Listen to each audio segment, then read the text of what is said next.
So, y'all, why did I have to scrap my original video for the Bobby Debarge story? Because once I went back to rewatch the movie, the shit was so bad that I was like, you know what?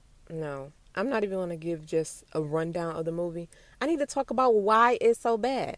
Like, it's that bad.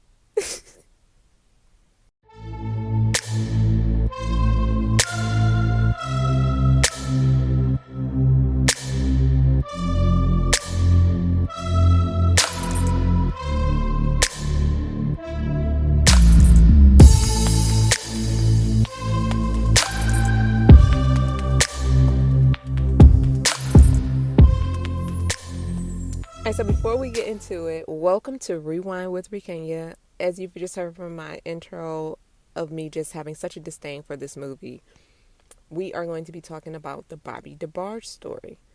So the Bobby Debarge story is from TV1. And if you're not familiar, that TV1 is the channel that covers the Unsung stories, which the Unsungs are great. Like, I can sit and watch hours of Unsung. I literally do that.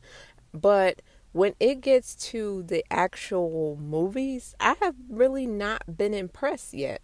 I watched the Bobby Debarge story, of course, but I also watched that Mickey Howard one, Love Under New Management. And I don't know, something about them feels a little like they're missing something. And this could be because if you watch other musical bios that aren't even the ones that are on the main screen, like Ray, of course, is a top for me, or What's Love Got to Do with It.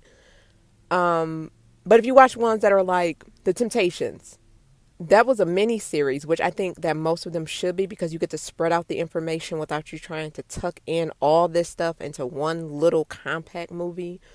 Or the New Edition story, where they were covering multiple people and everybody gets a chance to tell their story, with the exception of Johnny Gill, but that's a whole nother video. But I like when you get to really spread it out because then you're not rushing to go through someone's life in 20 minutes. Because, like, who can do that? I can't talk about my 32 years. Well, I could because I talk fast, but I couldn't just like cram everything, every single like notable experience within just an hour if I really was an accomplished like performer. And that's what most of these stories they do. So the Bobby DeBarge story, the thing, once I saw the ads for it, I was already flabbergasted because, like I said, I watch Unsung. I watch all of these different bios that talk about artists, and they're even like some of the like countdowns. One of the best is from one of my favorite creators, Ashley Says So. She did a Hollywood scandal video. I'm sorry, her celebrity scandal video where she covered their whole family. And that really gave like a lot of detail into the childhoods of the DeBarge family. So if you're not familiar with them, they are a musical family, not just, the one person. This movie does focus more on the elder son, which I'm not sure why they only focus on Bobby, but all of the DeBarges are extremely talented. They were performing since they were younger. They had separate groups, so Bobby was in Switch, and then DeBarge formed their family group, and then they also had solo careers. So the Bobby DeBarge story opens with Bobby dying, and that's already kind of setting the tone. Like, okay, wow, we don't even get to really know him. We just get to see this like awkward kind of death scene because we're seeing this older white man walk into the hospital. Then he gets dirty looks from all these kids in the hall who we're assuming, because I'm assuming if you're not familiar with this family, you don't know what the hell is going on. I only know based on me watching other things, like I said. So I already got the gist. This is their dad. He's walking into the hospital. He's walking by the other siblings. They've had a terrible childhood. Like, from how it's been documented, one of the worst childhoods ever. So we see him walking past all of his kids. They're all giving major side eye, not feeling him at all. He goes into the hospital room. Their mom is already there. Also, if you don't know about DeBarge, they are a mixed family. So they have a white father, a black mother. The mom is there. She gives him this like kind of shock look also. And he whispers something to Bobby, and then like that's it. Like, it's really the way that they kind of built up the tension in that it could have been done a little better. Like, let us kind of build up on this first. I don't know, the way that it was done. Even the dramatic music was like, I could really feel the emotion in this if you had led up to something. Like, help us to care.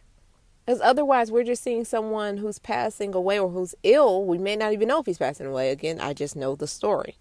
So they cut into Bobby's career with Switch. Again, no backstory. We're just like, bam. Bobby is performing with Switch now. And Switch is a very talented group. They also have their own separate Unsung episode. So be sure to check that out whenever you get a chance, because I learned more about the actual group from there, which kind of helped you to get a visual when you see the characters. Because the one thing also in this movie, they don't do any, clever like intros. You know, those intros that were like, you kind of see people in their element and then it'll cut out and say like this person's name. Or when they're talking to them, I'll use Ray as a reference again. When he's talking to Lorenz Tate and they're outside of the performance venue, and then he introduces himself, I'm Quincy.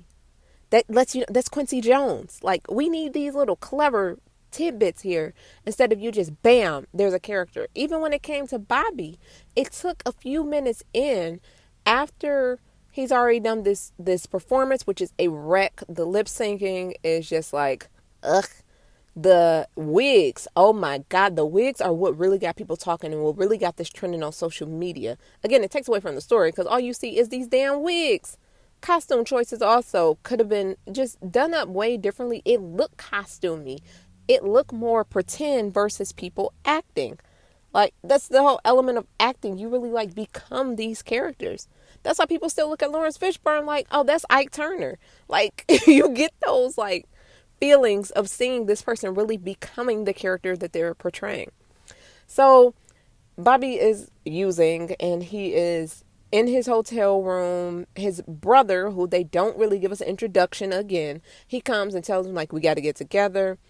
There's a big blow up in which we're seeing parts of his personality that aren't favorable. It's really him like being a diva and him being a jerk to the group members and saying like he has to get his family flown out. And he was just being really over the top. And I'm not sure if the real Bobby was acting this over the top, or is this is how Rashawn Fegan, who I might be mispronouncing his name, he's just feeling he needs to portray him because this is what's like in the script. And so the like way his mannerisms and everything is really just, it's overacting and underperforming for me. Like, I wasn't pleased. And Rashawn Fegan is a Disney Channel actor. And his dad is from the Five Heartbeats. You may know him. He used to have some other roles, but that's like the most significant. He was the guy who was getting thrown over the balcony in the Five Heartbeats. So we move on. We get the Debarge family kind of introductions. And we're showing them coming out, getting signed to Motown, where Bobby was. And Jermaine Jackson is here being played by an Indian man, which I have no problem with people playing people of different nationalities when they're not real people, because that doesn't make any sense. Jermaine Jackson is an African American male. Why it, never mind. That could be, literally, that's a whole other thing.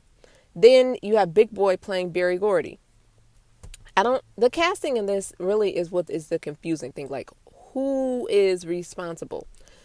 So, all of the DeBarge family, they're getting like acclimated into the music business, essentially. They do a really quick montage, but it's still like womp womp womp. Like, it could have been more. It could have really been showing like what's going on here behind the scenes of how they actually got started, or even how Bobby really got started, because we don't get that. We just instantly see him with Switch. We don't see like this is them performing, because they had performed a little while before they had became Switch. They had that background for Berry Gordy. I'm sorry, for Barry White.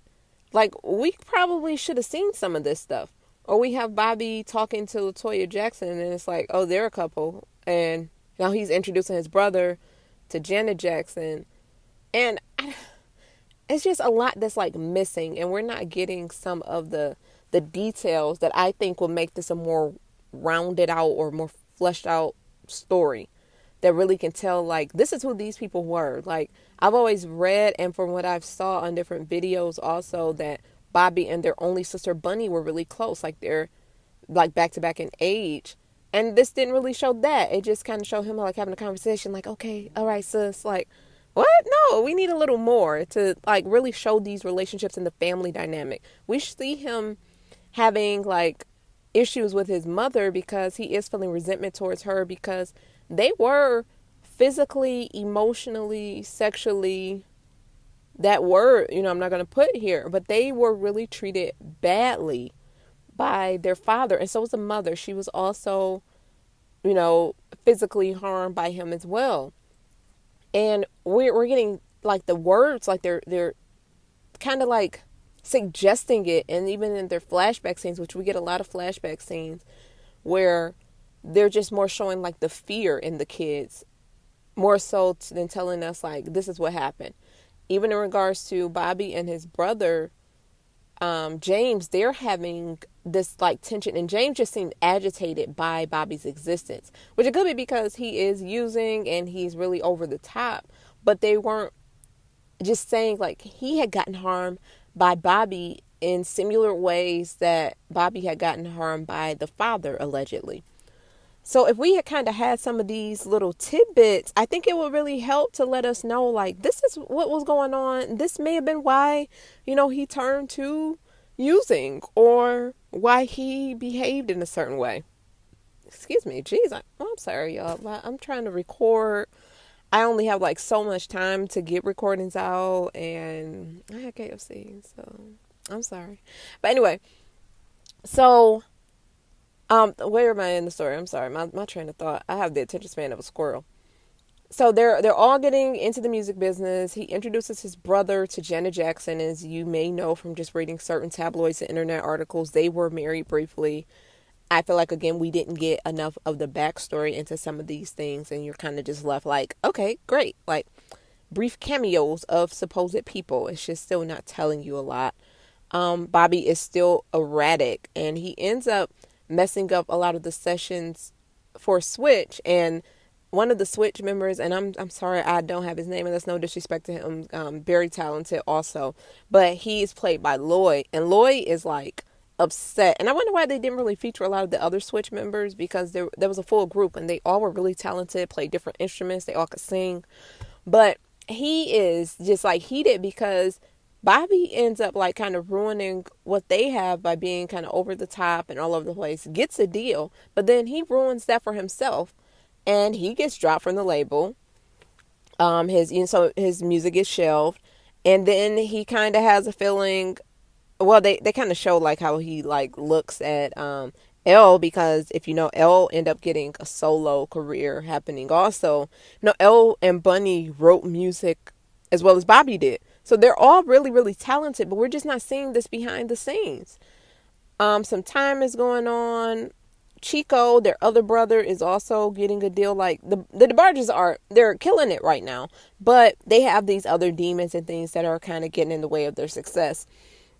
So as time goes on, Bobby has met someone now that, again, we don't really talk about his other relationship thing, this like fling he had with LaToya Jackson or with other women, because from what I've read, he has some other relationships, but it's like never touched on really like elements of his personality and who he was besides this performer, because I would like to think that he was way more of a complex person than this like caricature, am I saying that right, of his, being. Like he's a real person. So he meets this woman. They don't really tell us like what happens. It just kind of like flashes, and we see them with wedding rings. They're at his mom's house. She's pregnant, and he has a new wig, but that's like about it. It's not getting us any real backstory. So some time goes on. He gets with his brother Chico, and they try to do a drug deal, and it's just it's like one of those, you see the bad coming. Like you can see that this is going to go wrong and it's nothing you could do about it. It's just like a train wreck. So they tape like some drugs onto Chico, and he's going to fly out with them. This is such a bad idea. This is terrible. They should put like a warning. It's just really bad. And Bobby is nervous. He looks so visibly nervous, but Chico ends up getting caught after he gets off the plane. The plane. And it's such a like dramatic, because he thought he was the man for a minute. He gets tackled. It's actually funny, but not funny. Bobby is still nervous. They start to hear like choppers over his house. He ends up getting arrested too. He tries to do this little runaway, unsuccessful. So after this has happened, he's in jail now. And he's fresh meat. Like, they see him in jail, beat the brakes off of Bobby, and he ends up having to go to the doctor, the medical team there, and they notice he has a really bad cough. So the doctor gives him tests. They find out he's HIV positive. So, like, Bobby's having back to back things just happen and disrupt his life. And again, we're not getting into the mental. Like, I keep referencing Ray, but it's one of my favorite bios because they get to more like of where Ray was mentally when stuff is happening. Like when he's having these flashbacks of his traumatic childhood, or how he is feeling when he's using and he's seeing his mother, and it's just a lot. You get to feel more of the emotion. It's nothing like that with this. We kind of just like flash forward into him being ill. Like he's like singing and performing, but it seems more like a dream sequence because he's so sick, and he ends up passing away with his loved ones by his bedside. And that's about all. So overall, like, we're really left with kind of an empty story, and it's really unfortunate because again, the DeBarge family, they have a story. And I really hope that they get to really tell their story, all of the siblings. And I'm not a fan of the mom, essentially because of how it feels like she let them get harmed so much. But even in her story and how her and the father navigated being a multiracial family, and they went through a lot. So again, I recommend watching Ashley Says So because she is just a great storyteller, and the video that she did on them is one of my favorites. And also watch their Unsung just to get some more backstory. But let me know what you think of the Bobby Debarge movie. Like, it was a travesty to me. No shade to TV1 because, again, I love Unsung, but it just was a mess. But let me know your thoughts on these wigs, on the story, on the DeBarge family. Leave me a comment below. Be sure to subscribe to my channel. Share this video, like it, support me, helps. Just continue to support. I appreciate all of the views I've been getting and all the comments and everything. So thank you. All right. Bye.